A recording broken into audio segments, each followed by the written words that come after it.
So I have, I don't know if it's enviable or unenviable task of reminding you why you're all here.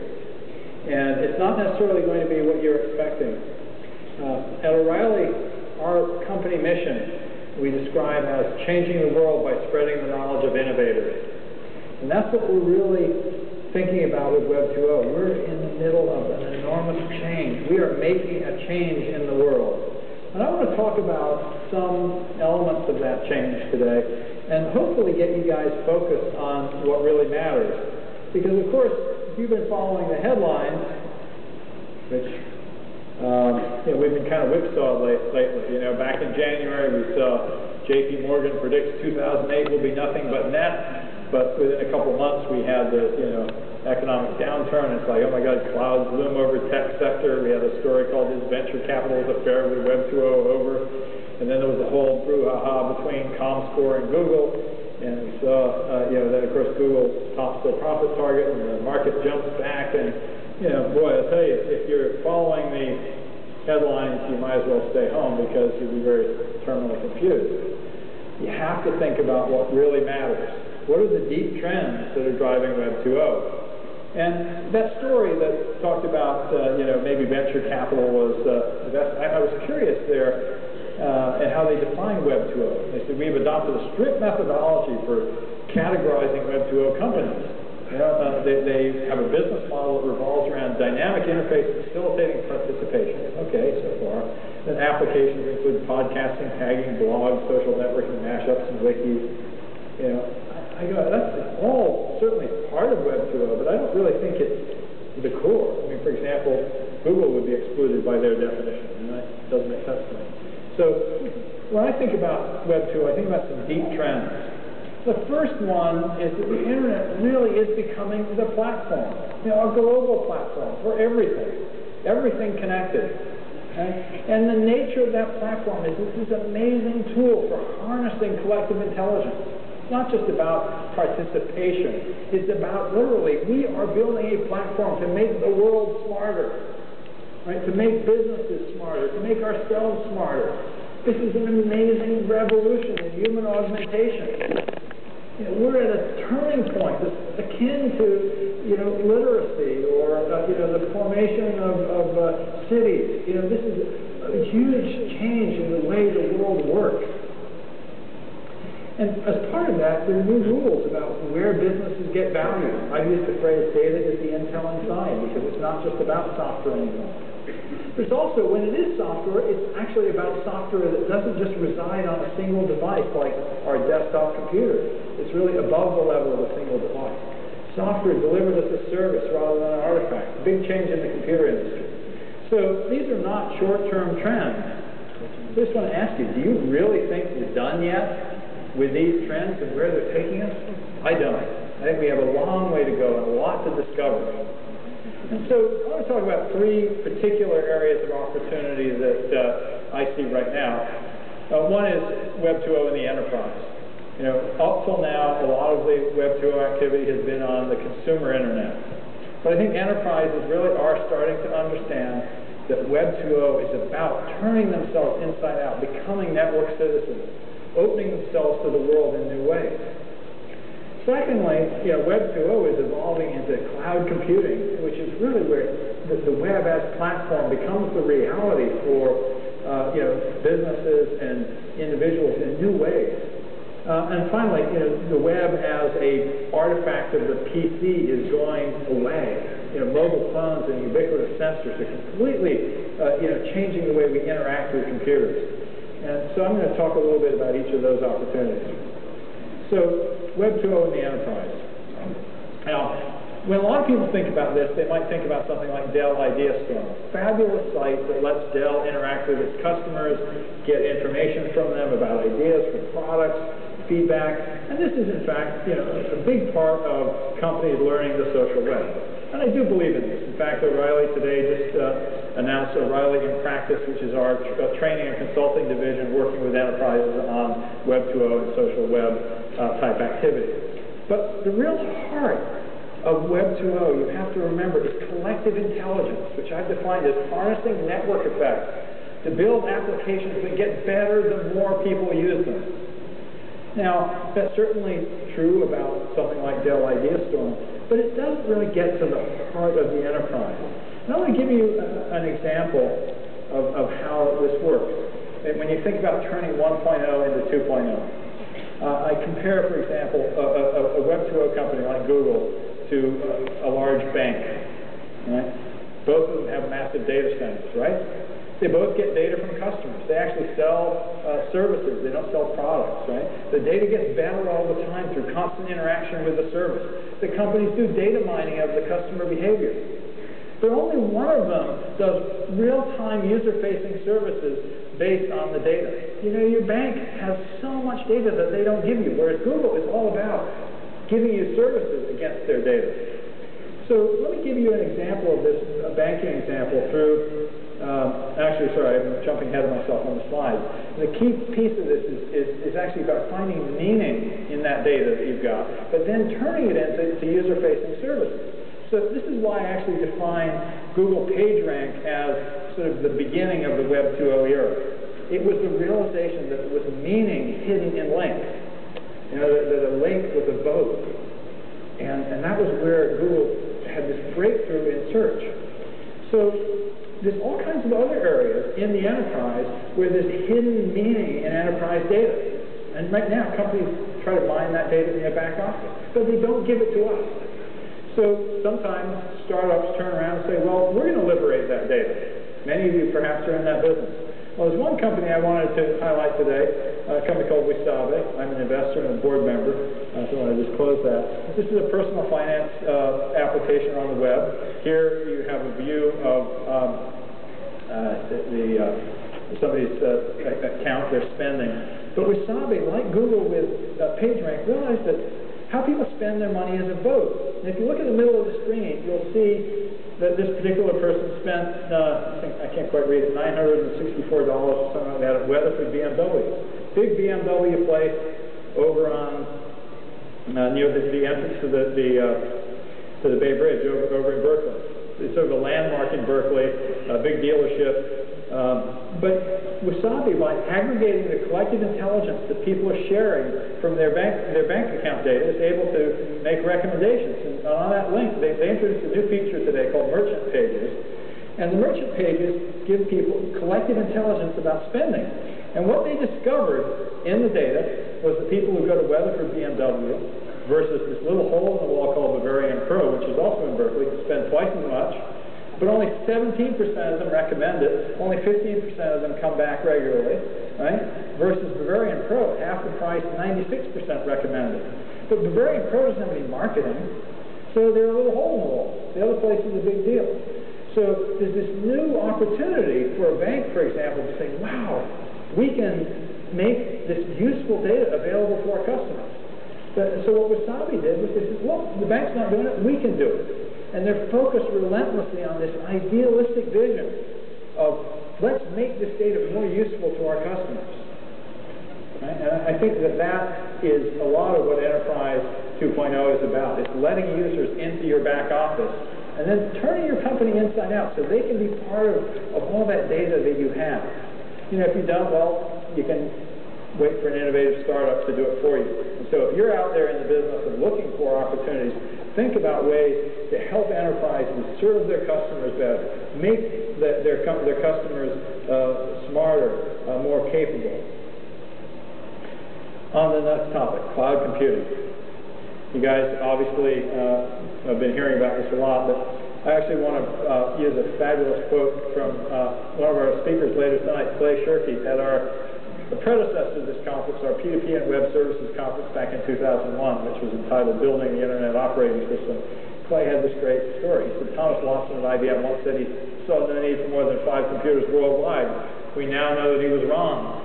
Everybody laughed because they thought of the hundreds of millions of PCs. And then the punchline, he overstated the number by 4. Right? That's the world we're heading into.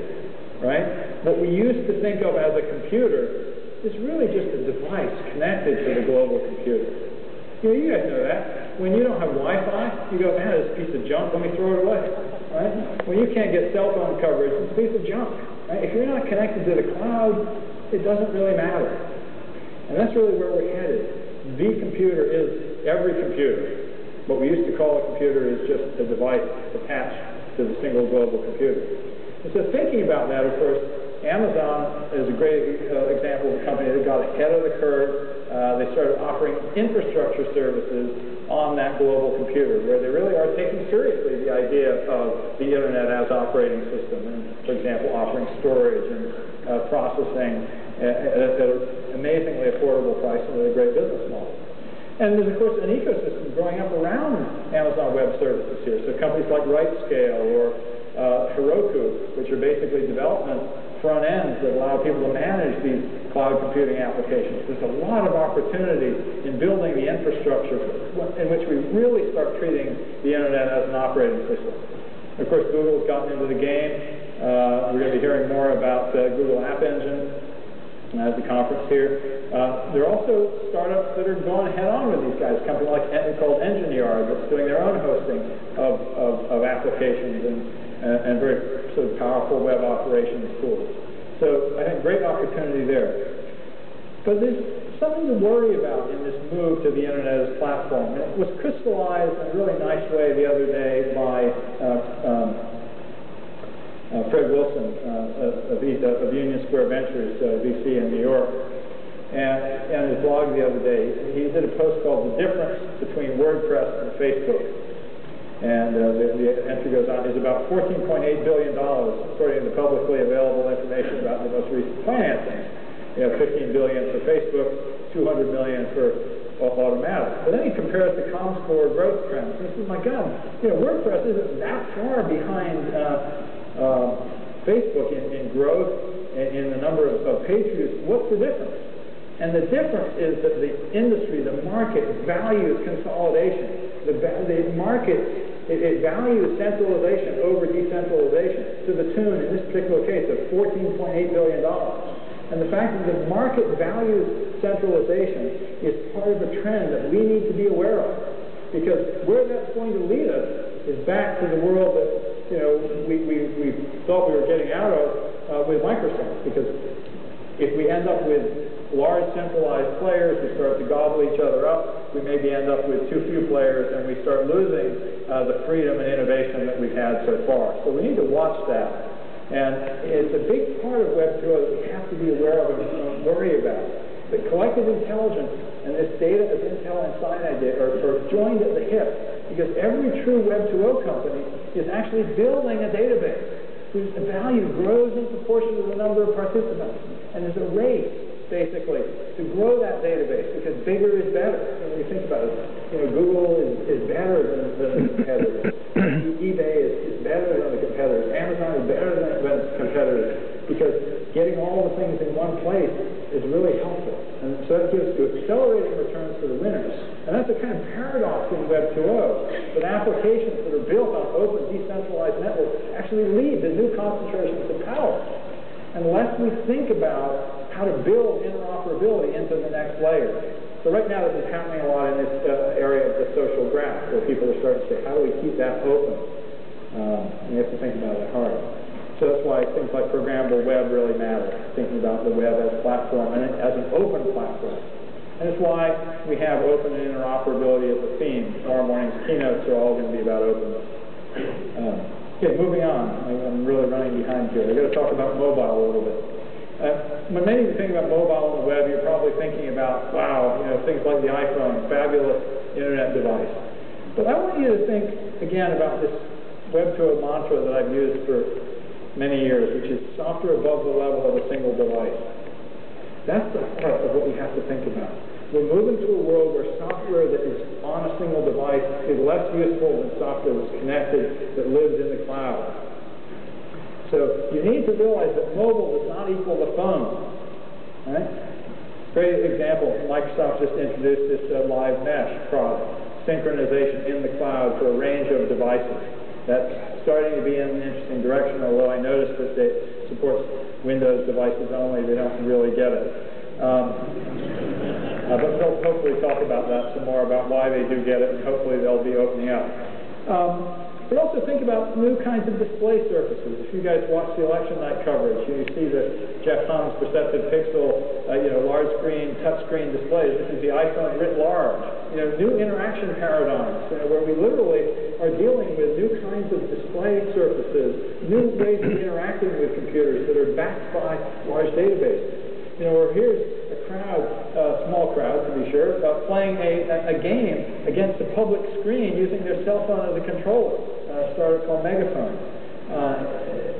Interesting how you start to think about the phone as part of an ecosystem. And this is even more interesting, the Dash. You guys have heard about the Dash, the internet-connected GPS that does sort of crowdsourcing of traffic data. Well, what's really interesting is the Dash is actually built on the OpenMoko Linux-based open-source cell phone platform. It's like they figured out how to turn the cell phone into a GPS. Very cool. Microsoft also just recently introduced this feature called ClearFlow, which is traffic analysis. And talking with Eric Horvitz, the Microsoft researcher behind some of the ideas in ClearFlow, really fascinating. They're talking about sensors everywhere, and how do you get data from those sensors? Do you want to actually track data from every GPS all the time? No, he says, no, we have to have a dispatch layer, back to the Internet operating system, so we can say, hey, we need some data from that on-ramp right now.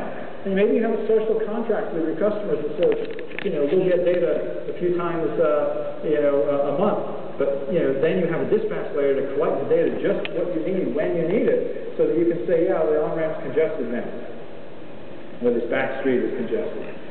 Another cool application that came out recently is something called the Quake Catcher Network. This is basically a distributed computation application that uses the motion sensors in your laptop. So like if you have a Mac laptop, it's got a little motion sensor in there, and it uses it to report in any earthquake activity. So we're all being asked to contribute our sensors. Fascinating. Similarly, there was a recent article in Slashdot about the fact that every car is now required to have tire pressure monitors, and those tire pressure monitors actually carry additional data. And you can do all kinds of other hacking and monitoring of the data based on this sensor that's in the car. There's actually 30 or 40 or 50 sensors in every car. So where's that taking us? I think it's taking us to a world that I'm calling ambient computing. We're moving out of the world in which people typing on keyboards will drive collective intelligence applications, and instead they're going to be driven by stuff. So that's going to be part of this whole ambient computing era, where we're just in a soup of computing. And Web 2.0 isn't something we interact with on a laptop, it's something that's all around us. Now, one more thing. I said I'd talk about three things. I'm stealing a page from Steve Jobs. I'll give you one more thing. Visionary companies are not afraid to make bold commitments to big, hairy, audacious goals. That was a statement made in a fabulous book about business called Built to Last. If you guys haven't read it, I recommend it highly. So I want to remind you guys have probably seen this picture floating around on the net. When you have invested in Microsoft Corporation in 1978, a bunch of nerdy geeks, right? And, but they had this amazing big vision. A PC on every desk and in every home. And then at times, the titans of industry of the time said, the PC is just a toy. Right? We're in a world where people are dismissing a lot of the stuff. Oh yeah, this is just consumer internet stuff. It doesn't really matter for us. Sorry, but I should drop some water. Okay, how about this? In 1998, when Google was started, search had largely been written off as a business opportunity. These guys said, no, we think there's something there. They had a big, hairy, audacious goal. We're going to organize all the world's information. So I want to ask you guys a question. Do you think we're really done yet? No. Right, there's so much to do. I mean, this is this amazing confluence of technology and opportunity at a time when we really can change the world. And there's some big problems that need to be solved. That's what I want to kind of leave you with. You guys know, if you've ever done any hiking, you get to the top of one mountain and there's usually another bigger one beyond. And so I want to throw out some big goals that right now don't necessarily have big money associated with them, but are really important. So you look, for example, Larry Lessig recently introduced changecongress.org, trying to figure out how do you make our government more responsive, less the prey to special interests. And there's all these interesting starts. Sunlight Foundation has openmarkup.org, where they're trying to get the process of changing of bills visible to the public. right? You have things like every block. We're trying to get all of the information out of our government made available to all us as citizens. This is a huge goal, to try to make government responsive to us as citizens. How fantastic. You know, I don't know if there's money there, but damn, it's important, right? Now look at something like Instead. This is this global monitoring system for infectious disease outbreaks. Really amazingly cool. Important. Read in the New York Times the other day about people tracking illegal deforestation in Brazil. This small team of park rangers trying to cover millions and millions of square miles, and they're using Google Earth to help them do it. These tools really can make a difference on big problems. So it was Earth Day yesterday. I mean, how many people here noticed that? I mean, there's some real issues here we're facing. I don't know whether you accept the premise of an inconvenient truth, but I have to say, if they're wrong, so be it. But I'd sure rather bet on making the changes that we need to make than just kind of stick my head in the sand. My future son-in-law has an alternative energy company. We also did a presentation recently, which he put up at a site called whatson.org, about how we use our energy. And of course did some variation of all the terrible things that potentially could happen to us in the future of high carbon. The downsides are enormous. They're enormous. 30–40% of species lost. Cities underwater.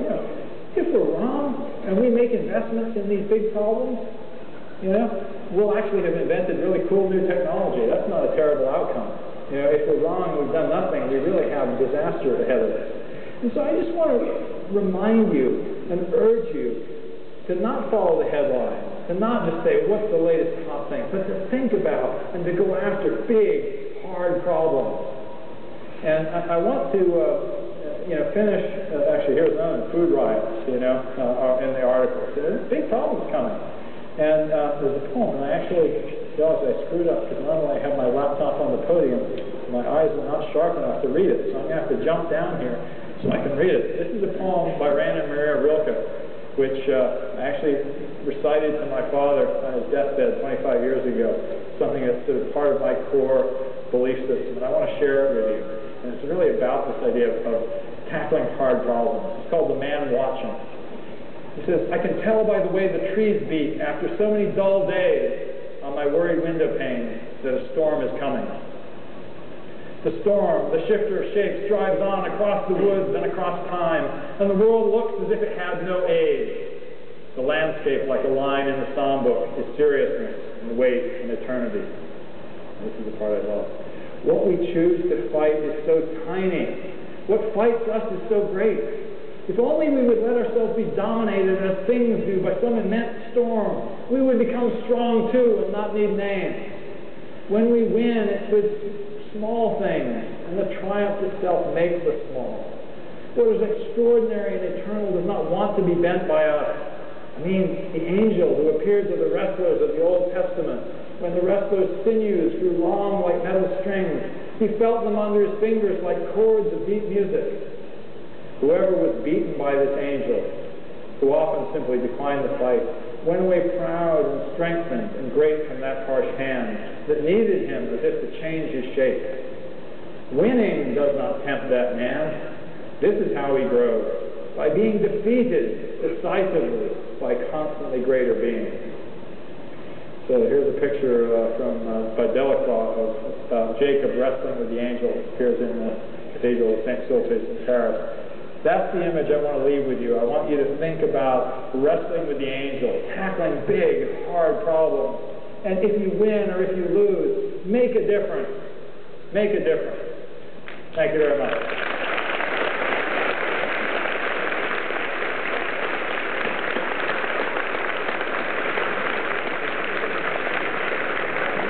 I love being in an industry that causes so much change. So thank you. Thank you for doing that. Thank you. And nothing has changed more, or not much has changed